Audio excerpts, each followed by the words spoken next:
Welcome to Mallett and Michelle on Dripping Springs, hosted by me, Michelle Lewis, and Steve Mallett. Well, hey there, Michelle. Hello, Steve. You know, you are going to be just getting back from vacation Scotland. when this airs. Scotland. I had a dad joke for you. Oh my gosh. Okay, you ready? Where do fruits go on vacation? I have no idea. Paris. Oh God. Terrible. Hey, we've got a great guest today. Sonia Mussiett. Oh, I'm so glad you said Cottage. it. Yeah, I said it. I said it right. She's the owner of Curated Cottage over there off of Mercer Street. What's the name of that center called? Used to be the dance hall, Mercer Street Dance Hall. I don't know. Next to Growlix. It's called something. Do you know what a Growlix is? It's like a speakeasy, isn't it? Do you know what the word means, though? I do. Somebody told me, but now I don't remember. It's like an expletive. Like expletive. Shut it up. Explicitive. An explicitive? Yeah, that's what it is. And that's what it is, an explicitive. Anyway, it's over there by the Growlix explicitive. Growlix or Growlix? Growlix. Okay. Growlix. Hey, the heat. Yeah, the heat. We're recording this before I left, but when I come back, I'll have had 2 weeks in the Scottish Highlands, where the temperatures are probably 62 degrees every day. It was 109 in my car yesterday. I was going to say, so I just was reading an article yesterday, June 21st in downtown Austin, the heat index hit 118 degrees. Whoa. Yeah. I am not built for that, but I do not like cold either. I like an optimal 72 At least with degrees. cold, though, when you get cold, you can put on a jacket. When it's 118 degrees, you can only take off so much clothes before you get arrested. I mean, seriously, right? You're just going to be hot. So, but and I'm hoping maybe by the time I get back that this heat dome has gone away. Maybe it's you. Maybe it is me. Maybe when you're gone. Maybe I'll leave it in Scotland and it won't be here when I get back. Everything will be right with the world. Yeah. But there doesn't seem to be much relief in sight, but I'm hoping that it breaks soon because this is really crazy hot. And remember, we did a story a couple weeks ago about El Nino, and they were saying that we were going to have more seasonable temperatures, more moderate temperatures. It had been raining a lot, but it's like raining and then it fries. So yeah, it's boiling rain. Yeah, it's way too hot right now. Boiling rain. Did you know what they're going to do with the old H-E-B at the Y? Have you heard anything? House the homeless. Oh, well, that would probably be a good central location. There's a bunch of them right there. They are going to turn it into a Tesla showroom. Really? Oh, you know what? I saw that headline. I didn't realize that was the location. Yeah, it's 64,000 square feet. The construction is starting in December, but should be completed November 2024. It's going to cost $6.7 million. You're looking at me with a weird look on your face. That's not a very nice shopping center to have I'm wondering if premium car line in there. Yeah, it's the fourth Tesla showroom in Austin. Yeah. I'm wondering if you build it, they will come and they will update the rest of it. Maybe they'll refurbish that center. Have you ever been into a Tesla showroom? I have not. Well, I've driven by one. The weird thing about it is you can't go in there and buy a Tesla in the store. No, I knew that. You go in and you can test drive one, but then you go in and order one and they deliver it to you, or they deliver it there and you pick it up. Well, how do you impulse buy anything? There's no impulse buying ananymore. That's actually happening a lot more with car dealerships than ever before. I saw kind of like the way the housing market did, where you just kind of go in and all they have are spec homes. You know, that's what you're getting. But I saw that in new car sales, the whole trend of paying over market price is kind of going away. And the people that bought last year, that paid $20,000, $30,000 over what the car was the sticker price, that's kind of going away a little bit. Yeah, I heard used car prices are coming way down. Way down. Hey, July 29th is the Hill Country Rally car and bike show. Oh. Yeah. Have you ever been to that? Yes. It's a blast, isn't it? Yeah. That's going to be over at Camp Ben McCullough from 9 to 6. They're going to have cars and bikes on display from different collectors and people that fix those things up, hot rodders. and they're going to have music and food, and it's a blast, except for the heat. Hopefully it won't be hot, super hot that day. Yeah. But it's a great time. And all the proceeds go to disadvantaged kids. Oh, that's wonderful. Yeah. Part of it goes to finance the Burke Center. That's wonderful. Yeah, that's wonderful. It's a good time. So go out there and support those folks. And jump in the water. They're doing jump in the water. They're doing some great work. So speaking of the heat, back in the day in 1962, when you were just a boy, I was not. I was a gleam in my dad's eye. The Austin's Aqua Fest was started. Oh, that's funny. I have the story right here. I was going to do it. You stole my story. Go ahead. Aquafest. Sucks to suck because I'm doing the story. Okay. So it was started in 1962 to promote the Texas Highland Lakes and promote tourism, believe it or not, down there. It was originally on Festival Beach, which is a small park on Town Lake between the power plant and the neighborhood. And, you know, Town Lake was created by the city as a cooling pond for the power plants. Right. Okay. I knew that. So the first headliner was, and people aren't even going to remember, maybe, Art Linkletter. Oh, I saw that. Whose line is it? And Dolly Parton was somebody. There was some pretty famous people that came and Adam West emceed this or performed at it. Do you know who Adam West is? No. He was the original Batman. Yes, I do know him. That's where the world premiere of Batman. They showcased it. Oh, there. That's great. Wow. Many bands have performed there, like the Thunderbirds, which, do you know who the Thunderbirds are? I do. Okay. I was going to say, I don't know if that was a Texas thing or not, but they had canoe racing, sailing, regattas, parades on the lake, drag racing, boat racing, not the new kind of drag racing, water skiing, kite flying, and I thought you would think it was cool, a Grand Prix, a sports car racing on the city streets. That would be very cool. That would be. I would love to go to that. You know, they're doing that in Vegas. Did you know that? Yeah, I did know that. That's pretty common. There's a few cities in the country that are doing that. Well, in 1969, Bergstrom Air Force Base wanted to piggyback off of that, and they did Aerofest. Oh. And that was until 1993 when the base closed. But it was really cool. They moved it in 1980 to the Auditorium Shores due to the crowds, and it folded in 98 due to the city fees, complaints, and the rising cost of just doing business in Austin. I was trying to find that. It seemed like the last couple of years they lost money, and on the final year they lost $700,000. Well, yeah, it was a 3-weekend festival that happened in Austin. But I thought it was kind of funny because they said they folded because of the fees, complaints from the neighbors, and rising costs. But yet, that's where they have ACL now.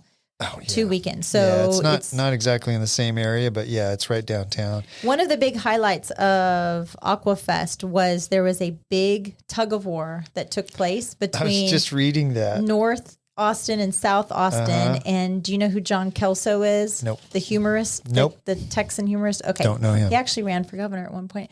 He was very eccentric. He would MC it and promote the North versus South, which is the divide of the river. So, that's... I was just looking on my notes about Aquafest since you preempted me. I hijacked it. Were you talking about that today? No, I wasn't going to talk about it today. I was saving it for another time, but I have it in my stack of stuff. Oh. In 1962, the budget for the inaugural fest was $13,000. Isn't that funny? You could put on a festival like that. Yeah. And they ended up, they only spent $10,000. Oh, so they had $3,000. Woohoo! Yeah, but that was a pretty cool thing, and I think that was probably what started people thinking about, keep Austin weird, because there was a lot of weird stuff that happened there. We moved here to Austin 94, I think, the first time, 94. And I remember, because my husband was working for Motorola, and I think that Motorola was a big sponsor of it, because I remember going down there with all these games, and I also remember watching the boat races. And then we would go to Marble Falls and watch boat races also. So I think I went to it back in the day, because I think Motorola was probably a big sponsor of it. I think you can't do anything like this anymore. If you could pull it off where it was just like it was in the 60s, be a huge hit. Yeah. I think it would be so much fun, but you can't do that anymore with the whatever behavior police where everybody's, you got to. The behavior police. Well, that's about right. It's everybody else's behavior, but theirs. But theirs, exactly right. Yeah, I'm going to complain about that. So you and I talked about this a couple weeks ago, the historic Mercer Street walking tour. I don't think a lot of people know about this, and I bet you a lot of our listeners are going, "What the heck is that?" You can go down to this the visitor center and or the city of Dripping Springs, and you can get a map that shows you most of the historic buildings in downtown Dripping Springs, which a lot of them are right along Mercer in that area. There's some pretty cool buildings with some really neat history down there. Mm-hmm. I want to point out before I talk about any of these are all private property. So while you can look at them from afar, don't go up and knock on the door or walk in. They're not. I don't think any of them are open to the public. Yes, you do. And you can get away with it for some strange reason. I don't know how that works. I look like an idiot. Yeah. So Keenan Smith, who's the city architect, he's going to be coming on in August. Yeah, we're going to have him on. Yeah. I'm really looking forward to that. He's a wealth of knowledge, super smart guy, knows everything, knows about how things are put together and why these buildings are historic in the first place. But I wanted to just kind of go over a couple because some of these jumped out at me. The Dripping Springs Academy, which you and I went to recently for a LCRA donated some money to that so that they could replace some of the windows which are falling in disrepair. Which definitely needs, yes. Yeah. Though there was a couple stories about that, the academy. It was the Baptist church from 1891 to 1902. It was a public school from 1889 to 1949. And Whalen, who's the Masonic, the head guy, what do they call him? The Grand Poobah.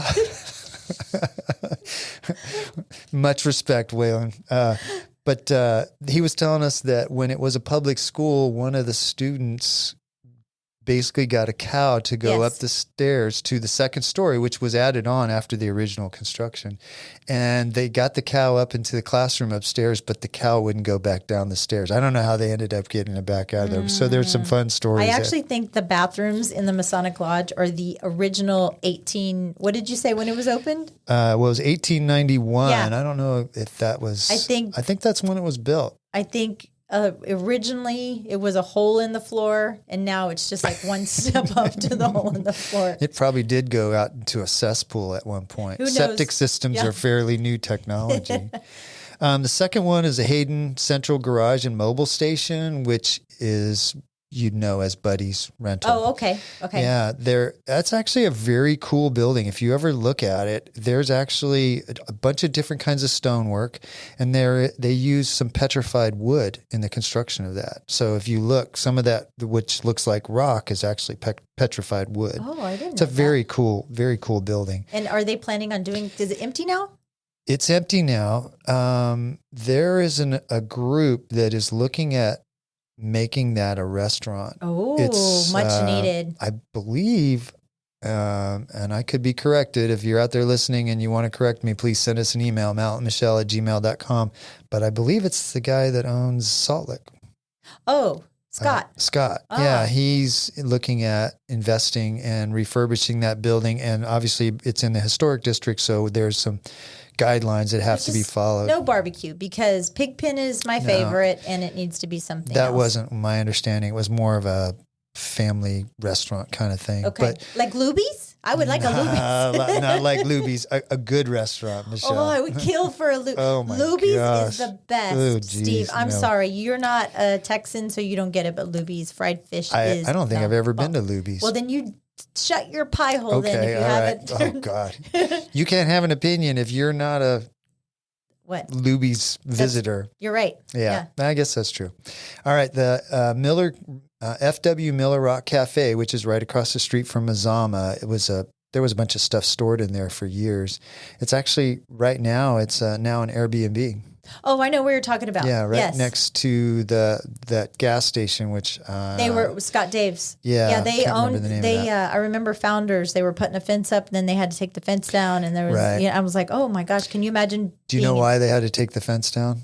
Why? It wasn't approved by the historic pres. Ooh. So, but we but they brought it to us, and I think we came up with a really good solution that's going to look a lot nicer. Can you imagine having all those people on Founders and you're staying in an Airbnb and they're just like, I would. I know. I get it. I completely get it. Completely understand why they'd want to do that. But I think there was another way to do it that preserved the beauty of the building. Wasn't it? Yeah, it was basically a wire fence, which is pretty common down in that area. But you're not allowed to have a wire fence in front of a building on Mercer Street. So there are a couple, but they're grandfathered. Yeah. And then the last one I'll talk about, and there's actually 18 of them. If you get this map, you could walk this in a couple of hours. Actually, probably an hour. You could walk and see every one of them. But Short Mama's. Oh, yes. Cool building right there at the corner of College and 290. Short Mama died in 1989 at 97 years old. And she owned the very first washing machine in Dripping Springs. And she let local residents use it for free. Oh. So you could just come over and bring your laundry and get it washed. And why did they call her Short Mama? Was she short? I don't know. I didn't find out any information about that. I bet she was. Yeah. But she was the first woman to hold public office in Hays County when she served out her husband's first term as Hays County Commissioner. Wow. I also just had an epiphany too. So it's like when you pass and I will add your house onto the map and I'll say, and here's where Speedo Steve. The spirit of Steve Mallett lives here. And they will be like, did he wear a Speedo? You know what's going to be kind of funny is 75 years from now, because my house will still be standing because it's a great, Polkinghorne's built a great house. Will there be some history there? Historical marker. I'll still be alive. I'm going to say it's a historical marker of that's actually going to be pretty funny to see. I think I'll be long gone and forgotten. You'll be hunting. Ooh, who is that? Yeah. That's Speedo Steve. Yeah, but anyway, I said it before, but I'll say it again. Go get one of these maps on a Saturday when it's not 118 degrees. Go walk around downtown and find out why this town find out about the history of this very cool town. It's part of what makes the character of this town so cool. And Steve said, don't knock on the doors. Don't knock on the doors. Yeah. Well, that sounds fascinating. I am looking forward to having Sonia in here and seeing what she's done with her little space over there at Mercer Street, whatever it's called. Curated Cottage. No. What is the center called? I don't know what it's called. We'll have to look that up. I just know where it is. It's over there. It's Curated Cottage. Right off of Mercer Street. It's super north of Mercer Street, right in the downtown area. Okay. If you walk out of Mazama's and you walk across the street and you keep on going, you'll run right into it. See, you were starting again to give like northeast, southwest, and you and your directions and your math need to solve your own problems, okay? Because I'm not. For sure. For sure. Well, you guys have I almost just ended the show, right? No, you can't end it. We have another story. What were you were going to talk about something else? Well, you have short timers right now because you're going on vacation. I am out of here. I think it's contagious. The Dripping Springs ISD Board of Trustees unanimously approved for the 2023-2024 fiscal year budget and compensation plan included a 3% pay increase for most full-time employees. Oh, wow. Which means our bus drivers are going to be getting, I think, $30 an hour. $30 an hour to drive a bus. Steve, do you know who's on buses? That's true. They deserve $50 an hour. Yeah. $18 an hour for child nutrition staff and $16 an hour for custodial staff. Like I said earlier, teachers are going to get a 3% pay increase, which I think they deserve a lot more than just 3%. I think there's a lot of discussion about what teachers are going through right now. And I think we talked about that a couple of weeks ago on one of our podcasts. It's like they're not allowed to educate anymore. And I think Dripping Springs, I'm hoping that Dripping Springs is still doing a good job of educating our kids. I think Dripping Springs is doing a great job. I mean, they're in an environment where they're getting a lot of pressure from outside sources, from the teachers unions and from the government and federal government and the state government on some levels. But I think overall our school district is doing a fantastic job. I know that one of the subdivisions that used to have bus service to Sycamore Springs, High Point, the school there was some vote on it. They were permanently eliminating school buses in the neighborhood. And I think there's a mile marker that they have to hit. I could have sworn it was 3 miles, but no, it's got to be a mile. How far you are away from the school. I can't remember what it was. I can't remember if it's 3 miles or 1 mile, but it may be 1 mile. But people in the neighborhood were complaining, well, we need school buses. I mean, obviously they'll have them for the high school and stuff. But I'm sorry, your little Johnny and Janie can. If you live in High Point, you're a gated community. Yeah, it's not more. I mean, parts of it might be a mile away, but there are parts of it where it's just a couple hundred yards to walk to school. I know. I mean, I think it'd be good for a lot of kids to get to either ride their bike maybe a quarter of a mile or go for a walk for a couple hundred yards. Yeah, not every kid needs to be driven to school and dropped off at the front door and picked up. Yeah, especially I know. If they're 4th, 5th grade. I think they can walk to school on that. There's a little sidewalk. You don't even have to go out near the road. No, you can walk right from the gate along that sidewalk. Yeah, they're right trying into to update that sidewalk school, and add lighting and so on and so forth. There's lighting there. It's just knocked down. It looked like somebody knocked it all over. But we just ran out there a couple weeks ago. That's why I know the condition it's in. Walk home for lunch in kindergartner. As a kindergartner. Yeah, I did that. Across a busy I don't street. remember if it was kindergarten, but I remember being in 2nd grade walking. At the time, it seemed like a mile. Maybe it wasn't, but it was quite a ways for me to walk from 2nd grade. Not to say that it was probably the most responsible thing to do, considering I lived in a border town. But you know what? I mean, these kids can walk within your gated community. And your parents can walk with you. Yeah, that's one of the reasons those schools are put in those areas so that it can be walkable and not everybody has to drive everywhere. You're exactly right. Well, that was I'm not ending the show right now because we still have the guest. We still have the guest to come on. No, this is episode 82. We can't end it. Oh wow, 82, Steve. I know that's crazy. It's a lot of airtime. It's been so much fun though. There's a lot of time with you. How do you do it? I'm sure other people are asking the same thing. Poor Steve. I ask myself this daily, like, oh my gosh, how can I keep putting up with this woman? How do I do this? Yeah. Well, let's take a little break and get Sonia Mussiett of Curated Cottage in here and hear what she's got going on. Permission granted. For sure. This portion of the show is brought to you by the Mallett Integrity Team of real estate professionals. They are based in Dripping Springs and bring you over 45 years of combined experience helping people reach their hill country real estate dreams. When you want the best in town, call them at 512-829-2062 or look them up at mallettintegrityteam.com. And now, here's Steve and Michelle. And we're back with Sonia Mussiett of Curated Cottage. Welcome to the show. Thank you for having me. Good morning. Good morning. I'm so glad that I got your name right. It's always embarrassing to mess up your name. You did good. Yeah, well, thanks. We're glad you're here. I guess you met Michelle, when was that? We were at the Dripping Springs Elite, had the little shop, sip and shop. Yeah. Remember we walked through there and I've been in her shop several times. I love it. Thank you. Cute. Oh my goodness. It's so cute. Tell everybody where you're located. So the physical address is 330 West Mercer Street, Suite 7. And for reference, I'm right behind Vintage Soul. Okay. In the warehouse and district. down the street or down the aisle from Grawlick's. Correct. Okay. 2 doors down. 2 doors down. 2 doors down and you're laughing and drinking. How did you end up in Dripping Springs? It was through a friend. She used to have a very small space in a store that was called, oh my gosh, they had 52 vendors and it was that called the Lone Star? Lone Star Gifts, okay. And I was just fascinated. I thought, wow, this is incredible. And everyone was so friendly everywhere we went. And so previously I had been in the corporate world for 28 years, Hilton Corporate Hotels, as a director of human resources. And I was ready to be done. Oh. And so I said to my friend, how could I do this? How can I get in there? She said, no way. There's a waiting list for a year. I said, okay. And so during an event that I attended here in Dripping Springs, I met the owner.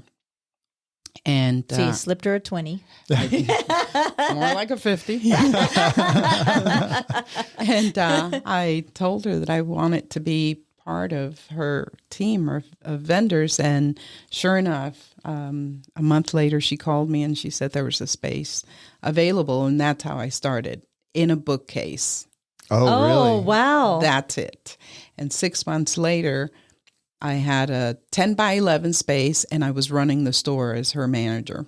Oh my gosh. Jeez. So it was wonderful because it taught me about the business, how to run it, what to do. And it also allowed me to open Curated Cottage. Okay. Yeah. And so where were you before you set this business up? I mean, I know you were working in the HR, but where was that? What? It was throughout the United States. With Hilton, I worked mainly in Houston and in Dallas. Were you living in Houston? Yes, for 18 years. Okay. All right. And so, but yeah. Big difference between Dripping Springs and Houston. Yeah, well, you never look back. I love Houston. Has great variety of many things, people, restaurants, shops, but it's not my thing. Every time I go to Houston, I can't wait to get home back to Dripping Springs. True. So tell us about Curated Cottage. You gave us a little bit of an idea there, but what was the idea to start that in the first place? The idea started about 11 years ago, and it was unfortunately a mishap. We had just moved to Austin, and 2 months later, my house burned down. Oh my gosh. And so because it was a rental, we were new to the area, so let's rent first and see where we're going to settle next.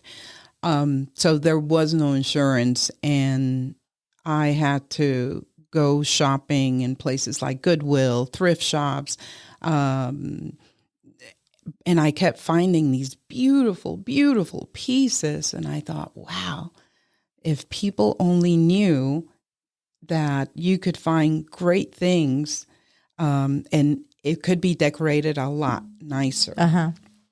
And so that's how the idea started. I would, at first I started looking for really beautiful items and either repairing them or cleaning them and reselling. And then it became a business, and here I am. So that was one of the questions I had. How are you finding most of your stuff? I mean, a lot of it's brand new. It's never been used before. So where do you get the ideas to buy this stuff, to stock the store?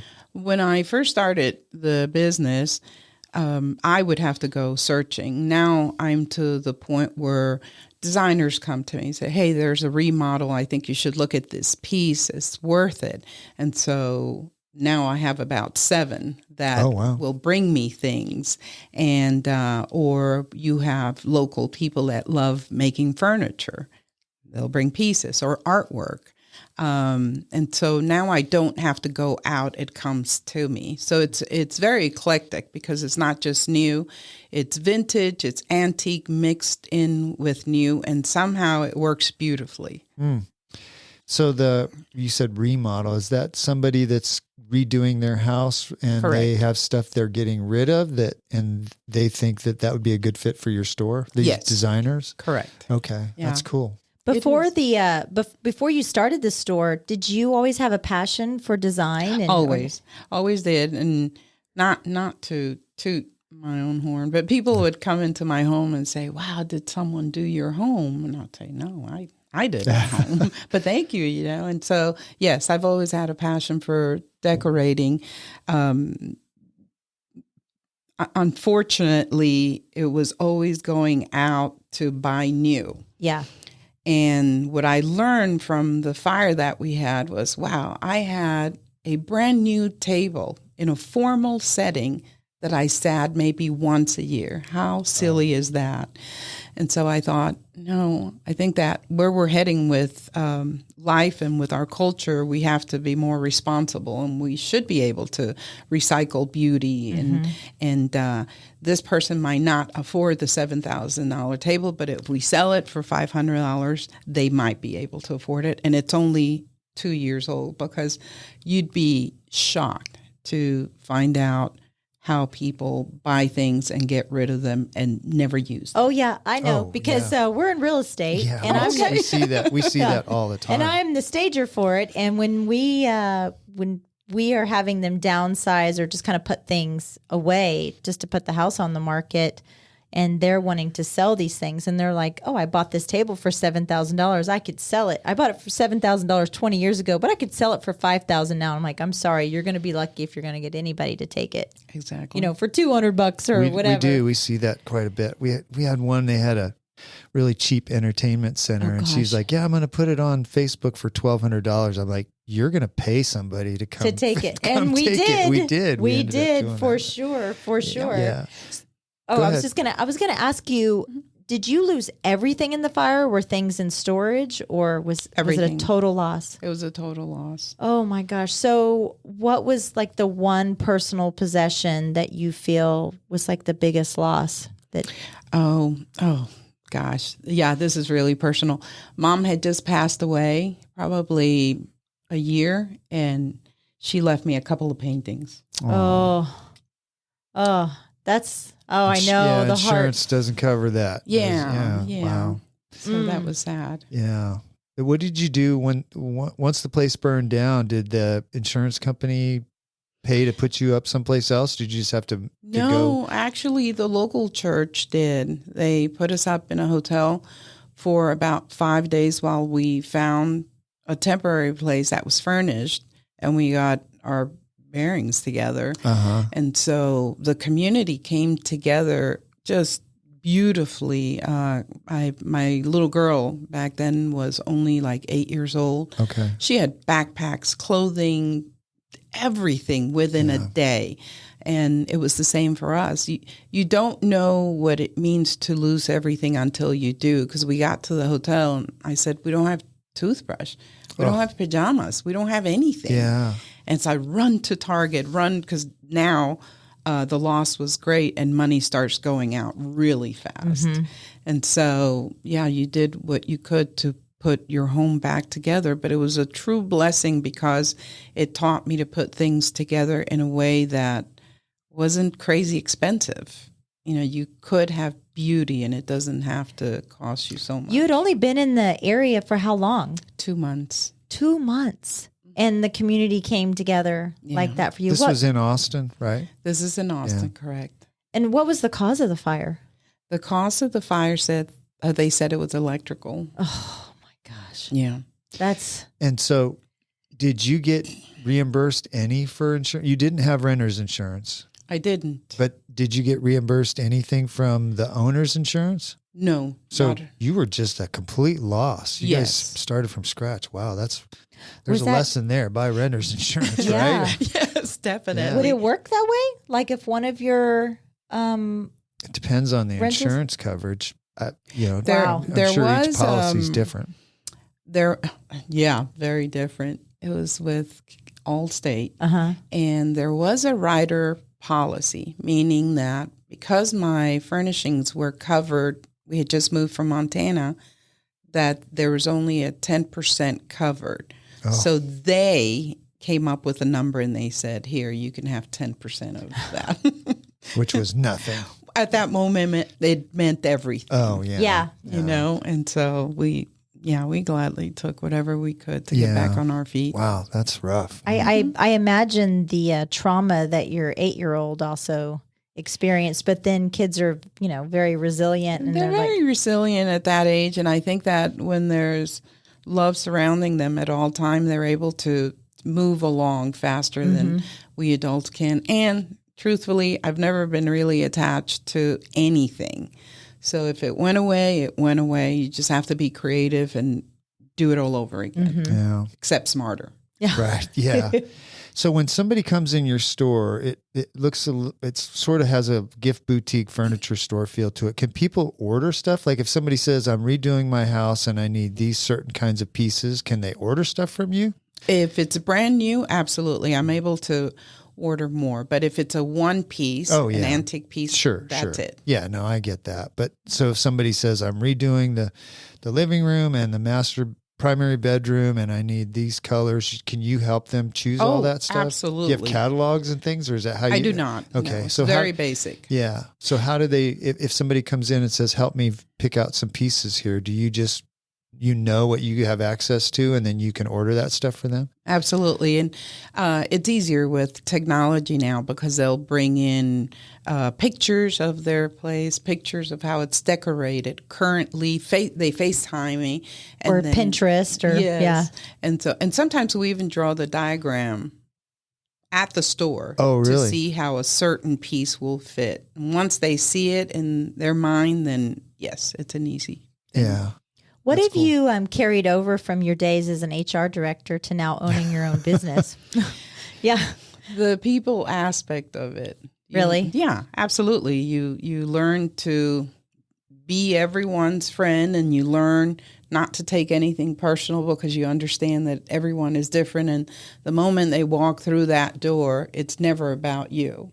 They might come in from an argument with the spouse, or just drop the kids off at school, or have something on their mind, and your responsibility is to make sure that they feel welcome, and that it's also a place where they come and safely speak to me. You'd be surprised how many. My husband says I'm a bartender. A curated bartender. We get that in our real estate business too, don't we? We're like, okay, we'll help you how we can. I would think that the structure, though, like, you kind of had that 9 to 5 kind of lifestyle for almost 30 years, and now you kind of just you are your own boss. I mean, welcome. How do you like the retail hours?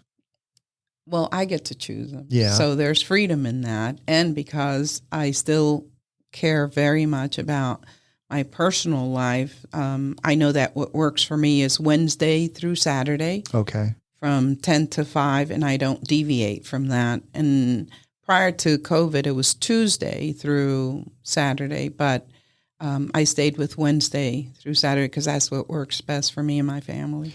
Well, and a store like yours is probably for a lot of people that's sort of a destination. They know they're coming to you to find certain pieces, and so they're going to go when you're open. Correct. It's not sort of they're just happening down the road and they go, oh, let's go into this cute little store. Well, you hit on something too about being a destination, because just kind of right where you are located, I'm sure you get a lot of people from all over. A lot from all over. They're here for weddings, and it really doesn't matter if they're from Atlanta or they're from Houston, Dallas, because if they like a piece, if they have a car or a truck that they brought with them, they will take the piece. Oh, really? Yeah. Yes, absolutely. And I've shipped pillows to New York City, Florida, California, Seattle. Oh, these are people that were visiting that came in and said, I love these pieces. Can you ship them to me? Correct. Wow, we had a designer that came in from Florida, and she was doing a condo for a gentleman, and she bought 5 pieces with a lot of littles or accessories, and she coordinated the moving truck to come in. It felt like moving day at Curated Cottage. Wow. Yeah. Do you ever look around your store and go, man, I got to buy more stuff? At first, I think when you're a new owner, you're very excited about everything, how you present yourself, inventory. And so it was more of a nervous thing. Uh-huh. And nowadays, I'm a calmer owner. You get a little bit of experience behind you. You learn where to get excited and where not to get excited. Yeah. Sonia, what's the biggest challenges you're facing every day? Every day, I think the biggest challenge that we face, and I say we because I'm not going to speak for other owners, is getting people to come to Mercer Street. We have so many what I call spaces that are either empty or not alive. Yeah.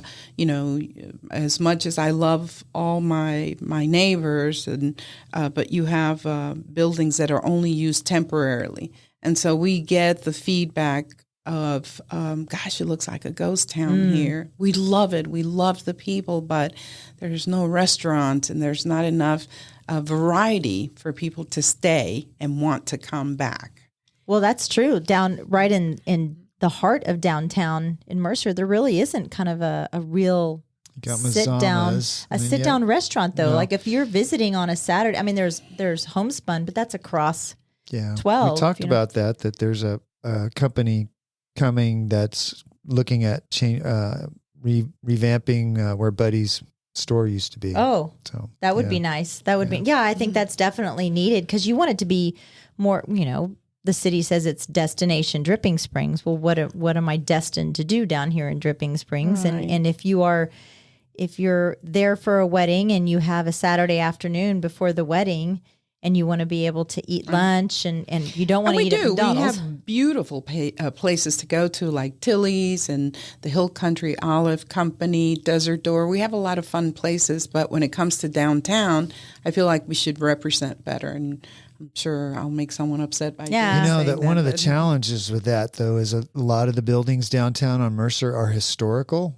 and redoing those is a lot more expensive, a lot more challenging than doing a business, on the outskirts of town where there's not, like on Mercer there, it's in the historic district. So you have an added layer. You have to go through the Historic Preservation Commission before you can even do anything there, which is good because it preserves the history, but it complicates development of that. So don't preserve it. Don't preserve it so much that it becomes a ghost town, right? Well, but I mean, if some of these 150-year-old stone buildings, you have to treat them with care. You can't just start ripping down walls and tearing off roofs. Those things go away really fast. So that's.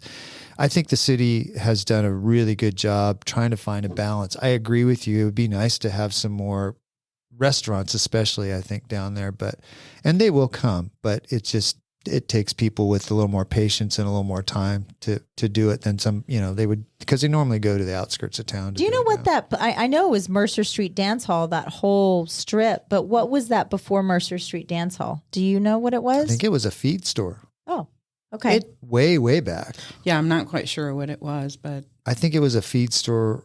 I could be wrong, but I think it was a feed store when I moved here. Yeah. And then they made it the dance hall. There was a Mexican restaurant. That was Sunshine Cafe on the other side. Yeah. Yeah, that was. There's been lots of little stuff right around there. Yeah. Sonia, how are you spreading the word about what you do? How do you get, besides I know that people can walk by and see your store, but how do you let people know what you're doing there? Instagram is really great. Yeah. We have great followers, and then word of mouth second. I think that once they come in the store and it looks beautiful and it looks expensive, but once they start looking and see that pricing is fair, then they tell their friends, they tell their kids. I've had grandparents, parents, and children that are going off to college that have bought furniture from Curated Cottage because it is affordable and it's great furniture. Yeah. And so I would say Instagram and word of mouth. Do you manage your own Instagram? Yeah, I was gonna say that's the same question. Do you have somebody that does it, or do you manage your own? I do it all on my own. I'm very fortunate that I actually love doing it. Oh, good for you. Oh, yeah. Would you like to run the? I actually like doing it. I just find myself spending too much time doing it. It's a time suck. We have so many other things going on that I don't. I always feel guilty when I spend 45 minutes putting a real video up, and it's great, and we get a lot of traffic with it, but that's a big chunk out of my day. Well, it's a learning curve too, just like learning social media. It's like you never know what's going to be around the corner. I always say that we need like a 17-year-old to come in here and just kind of run everything for you, because they can just get on social media and boop, boop, boop, boop, that real video that took me 45 minutes takes them 3.5 minutes. And they've got captions for sure. True. Sonia, what's something you wish everybody knew about your business that's not obvious? Exactly what I just said, like the fact that, because I could see that people look in, and if you look at it, depending on what I'm displaying, because it changes almost every other week, it looks expensive. I wish I could tell people it looks beautiful, but really you can find things for everyone here. Are you finding that there's a lot more interest in vintage stuff and more quality stuff than there used to be? The most surprising thing for me is recognizing that the younger generation is liking the vintage stuff. Yeah. And repurposing it to, what used to be a 3-drawer dresser has now become a bar. Mm-hmm. Oh, okay. Right? And so that's been a pleasant surprise because everyone always says, oh, no, there's no money in antiques. Everyone wants to basically give them away. No, you just have to have a little creativity and imagination and turn it into something really spectacular. Don't you think there's a difference between vintage and antique, or am I There wrong? is. Yeah. There is. Go ahead. Antique is anything that is, I believe, over 60 years old. Okay. And then vintage. Hey, I'm an antique. So am I. Yeah. Lucky us. And vintage is what? Vintage is 26 and up to 60. I always, I don't quote me on that. My age, vintage, yeah, right, 26. Right. I always felt like vintage was something that had some age on it, but still looked timeless, I guess, or looked. Stop it! I'm not talking about you. But still had an attractive look to it. Like there are some antique pieces, and yeah, they're 200 years old and they're super well made, and you go, I would never have that in my house. But there's some pieces that are 30 years old that have that sort of retro look to it. They're like, yeah, I'm all about that. Yeah, I know that's my personal style. I think it's in the quality of the piece. Yeah, there's some antiques that they were made beautiful. They will never go out of style. Oh, is that right? And you can always repurpose them to look like something else. Yeah. Well, what I want to ask is, where'd you grow up? I was born in Colombia, South America, and when I was 7 years old, my family migrated to the United States. Really? Yes. Where'd you move to in the States? We moved to New York City. It took my father, he came 2.5 years later. We were able to migrate Mom and the 3 little ones, and then 2 years later, the 3 older children. That's back then it was very expensive to do it legally. You had to pay for a lawyer, a lot of paperwork, and money on both sides of the world. And so it took him a while to get us all here. So you grew up in New York City? Grew up in New York City till I was only 13. At that point, my father realized I don't want my family growing up in New York City, and he was a strong little guy, and he uprooted the family. There was no, my friends are here. I don't want to move. He didn't care. Nope. Yeah. We're moving to Texas. Like, yes, sir. And we moved to Pasadena, Texas. Oh, goodness. What'd your dad do for a living? He worked for, back then, the equivalence of today would be a computer company. He worked in electronics. Oh. And it was a company called Peerless that brought him here to the United States, and he was able to request for his family through the company. So the company helped. They sponsored. Oh, that's wonderful. Correct, That's yeah. wonderful. But growing up, or you were barely a teenager, but in New York City, did you kind of have free range of the city? Were you allowed to kind of get on? Steve talks about his time in Spain or London, and I don't think he had parents. I think he was like a little he just wandered around. 14 years old, and I'd leave the house in the morning and get on the tube and go all around London, and just me and a couple friends, and I was, and then I'd show up back home at 8:30 at night, and they were like, "Did you have a good day?" Yep, had a great day. I lived. Yeah, I don't know. I think that the difference was that we moved from a different country, and so I think my parents were a lot more protective. Yeah. And they always wanted, like, okay, where are you? Are you home from school? All right, lock the door. It's a big city, and New York is New York. Yeah. Well, and New York back, I don't know what years it was. There was a time when New York was very dangerous. It was the most dangerous city in the country. And that wasn't too long ago. I think it's a lot more safe. She came from Colombia. Well, so yeah. Colombia never felt unsafe to me. And neither did New York City. I think at that age you don't realize the dangers blinders around on. because your parents are always there. Do you go back to Colombia now and visit family? I went back when I was 24 years old to reacquaint myself with my grandparents. But no, my whole family was here. So do you consider yourself, when someone asks you, are you Colombian or are you Texan or are you American? How do you, what do you think? What is your heritage? It's Colombian, but I've been here long enough to feel like I am from here. And truthfully, I've never been made to feel like I'm not. Yes. Yeah. Right? Everywhere that I've been and lived, I've been accepted, and it has a lot to do with the fact that I learned the culture, I learned the language, and I made myself fit in. Mm-hmm. Right? And how many children do you have? You have 2 kiddos? I have 2. One is 38, and then Christina came 20 years later. Oh my gosh. Yeah, I'm tired just listening to that.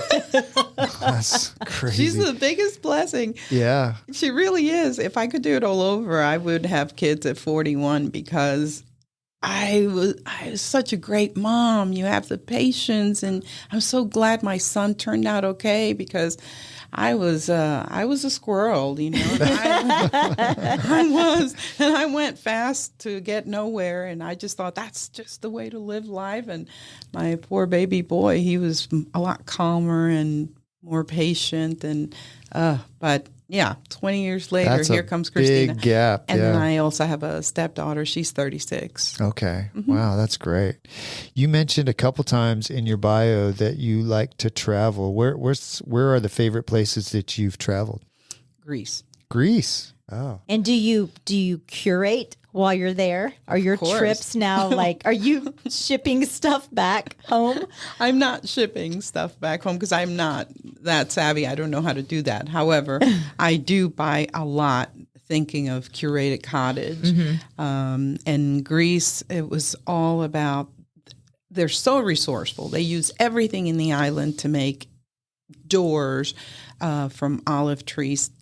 Very resourceful people. And so you're amazed by that. And so I bought little things that I brought back and sold quickly. Oh, I'm sure. Yeah. Where else have you traveled that you liked? Machu Picchu was wow. Yeah. That's on our list. Very spiritual, very beautiful. You're humbled by the whole thing, the people, the views, just beautiful. I felt very safe there. Beautiful country to travel. And then we also traveled to Paris. I loved it also. But if you were to say, where do you want to go back to, it would probably be Greece or Machu Picchu. Wow. When was the last time you traveled internationally?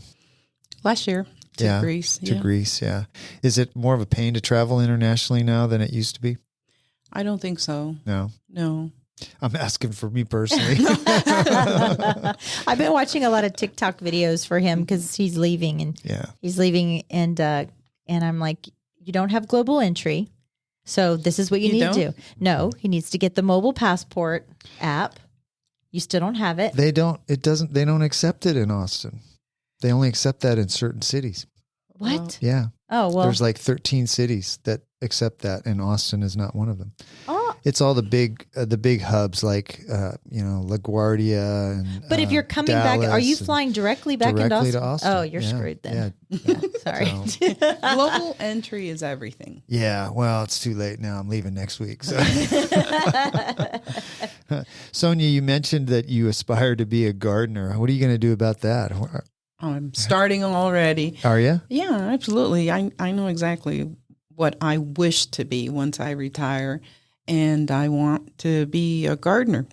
And not only just any gardener, but I want to be able to grow enough vegetables to where on a Friday and a Saturday I can open my gates to my land and say, you're welcome to buy. Really? Yeah, absolutely. Wow. I think we need more and more places like that and have a huge harvest table where if people want us to make their salad while they're there, then we'll make the salad. Oh, that sounds... Bring your own wine, bring your own bread, have a seat, family style. And that sounds really fun. We've been finding more and more of our guests are homesteading nowadays, and they're doing just that. It seems to be a real movement that's going on. Yeah. I guess I think with so. The grid and COVID and everything else, it's kind of like, okay, let's get back to basics a little bit, like what you were kind of talking about, upcycling or recycling pieces.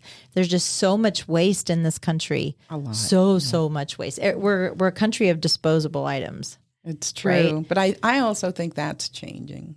I would hope so. I think it's going the other way. Yeah. That's a pretty recent thing. I'd say in the last 30 years where we became a disposable society. I think it is going back the other way. People are repurposing things, and rather than throwing them in a landfill, they're thinking, how could this be reused or repurposed? And absolutely. I like seeing that too. Sonia, I wanted to ask you, going on this journey of coming out of the corporate world and losing your home to a fire and opening a small business here and, a little bedroom community in Dripping Springs, when you think of this whole journey and where you are today, what is the one thing that you're most proud of yourself? Not necessarily your team, but just of yourself that you've learned that you didn't think you were capable of? Opening a business.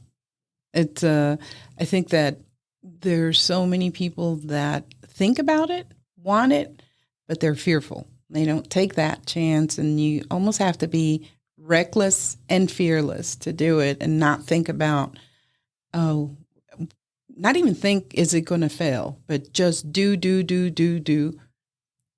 And there is no other option but to succeed within it all. No plan B right now. We're just going forward. Yeah, that reminds me of a conversation I had with Steve about a year and a half ago about the podcast. When we started the podcast, I was in the weeds and he was like, let's just do it. Yeah. And it's been a huge success. But yeah, I'm a big believer in just jumping in and full speed ahead. And Michelle's like, oh, wait, what if this happens? What if that happens? And both work together well, because sometimes I may be a little too careless, but the yin and yang. Yeah, but it's been good. We just started recording, and then here we are 82 episodes later. That's incredible. Yeah. Thank you. I'm honored to be here. Well, really. We are very excited that you've been able to join us too, and just kind of share us a little bit about your journey and Curated Cottage, and I hope that you have felt open and welcomed from Dripping Springs. And has the community supported you in this endeavor? Incredibly. It's just been amazing. And because of that, it opens up your heart at a different level too, because you're successful, but you want to see other people succeed too. And so a lot of specifically ladies will walk into the store and say, how did you do this? How did you do that? I want to do this. Like, well, let's do it. Let's just get it started. And so, I feel like I am from Dripping Springs because of the community. It's been amazing. That's so great. I love that. How can people find out more about you? Well, come out and see us. Yeah. I know there's beauty in the fact that we're not Fredericksburg, not to knock them down. They're beautiful, and we're not Wimberley, but the warmth that we have here in Dripping Springs, and there's a lot of beautiful things that are not as crazy expensive as in Austin. So come out and visit. Yeah. What's your Instagram? Curated Cottage DS for Dripping Springs. Curated Cottage DS yes. on Instagram. Well, Sonia, this has been really fun. I really appreciate you coming in and spending your time with us, and we've loved hearing about what you're doing. And give them a follow on Instagram for sure. Yes. And just go poke your head in and buy something. I will be there in 5 minutes. Yeah. Thank you so much for having me. Our pleasure, for sure. Thank you. This show has been brought to you in part by the real estate pros at the Mallett Integrity Team. When you're looking to buy or sell, you need them on your side. Why settle for less when you can have real estate done right? Give them a call at 512-829-2062 or get more info at mallettintegrityteam.com. You know you like us, so go now to Apple Podcast or Spotify and leave us a review. Why don't ya? We love your feedback and comments. Email us at malletandmichelle@gmail.com. Thanks for putting up with us.